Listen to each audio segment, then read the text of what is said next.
دلوقتي هناخد comparing between decimal numbers. Put the sign smaller than, equal or greater than. Number 1 0.25 or 0.23. أول حاجة هنا بفكر فيها هو عدد الديجيتس اللي موجود عندي. هنا في النمبر 0 يعني digit و digit. هنا 2 digits 25 وهنا 23. يبقى دلوقتي أقدر أعمل comparing between the two decimals. 25 ولا 23؟ 25 هي اللي greater than.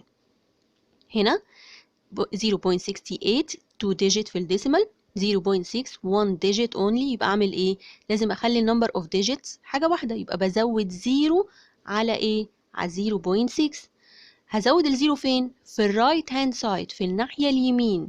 في الديسيمال ممكن أحط 0 في الرايت هاند سايد من غير ما أثر على النمبر equal إيه. يبقى هزود الزيرو في الديسيمال في الرايت هاند سايد، إنما لو كان في النمبر كنت هزود الزيرو فين؟ في الليفت، في الشمال. يبقى ممكن أزود زيرو في الديسيمال في الرايت هاند سايد، أو أزود الزيرو في النمبر في الليفت هاند سايد. طب هنا لما زودنا زيرو بقت 68 greater than 60 بس، أو 0.68 greater than 0.60. هنا برضو عندي 1 digit في الديسيمال، إنما هنا عندي 2 digits في الديسيمال. يبقى هعمل إيه؟ put 0 على ال 0.3 هتبقى 0.30. طب أحط الزيرو فين؟ في اليمين. طالما إن هو ديسيمال يبقى put الزيرو في أقصى اليمين، بقت 0.30. دلوقتي 0.30 ولا 0.31؟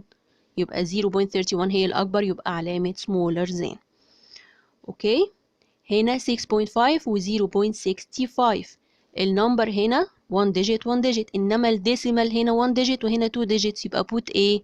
0 مع ال 5. يبقى هزود 0 فين؟ في اليمين في الرايت هاند سايد عشان ده الديسيمال. بقت ال 5 50.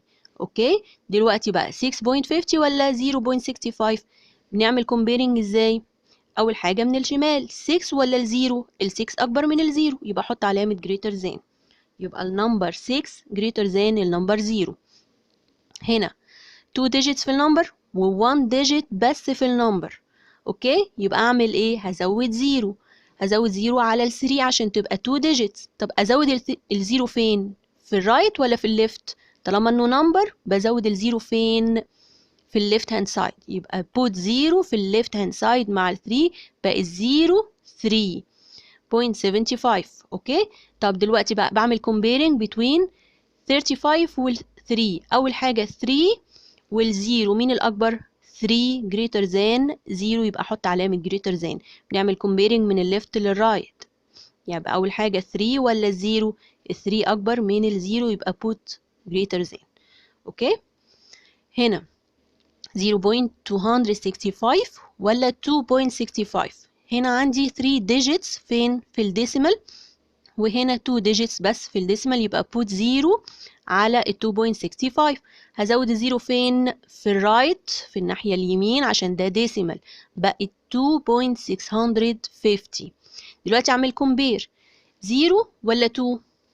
ال 2 هي الأكبر، يبقى علامة greater than. بعمل الكومبيرنج من الشمال. اوكي، هنا بقى 0.28 يعني ديسيمال ولا كوارتر يعني فراكشن؟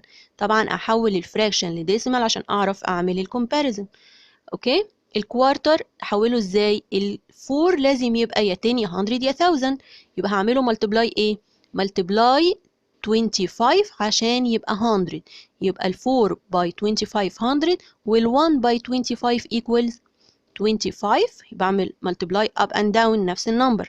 يبقى 1 by 25 ب 25، بقى الفراكشن 25 over 100. as a decimal يبقى 0.25. دلوقتي بقى بعمل comparing between 0.28 وال 0.25. هنا 2 digits في الديسيمال وهنا 2 digits في الديسيمال، يبقى ال 28 greater than 25. 26.3 or 2.63.